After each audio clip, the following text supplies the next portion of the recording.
其實大家知唔知道咧？我以前曾經俾人霸凌過咧。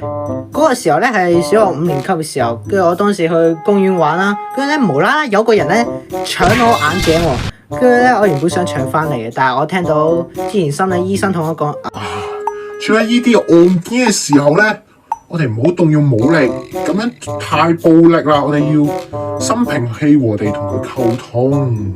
於是咧，我就咧喺後面大嗌咧，還翻個眼鏡俾我！但係佢淨唔理，自己走佬。跟住咧，我阿媽仲報咗警咧。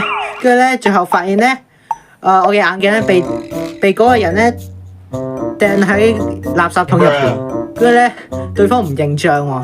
跟住咧，對方嘅父母仲話：我哋仔咁乖，一定唔會做壞事啦，肯定係你哋屈佢。下次見到佢嘅仔，我一定要頂飛佢去青山。不過，其實會唔會係我抵死咧？如果我當初冇聽心理醫生嘅話，會唔會就唔會被霸凌呢？你哋覺得呢？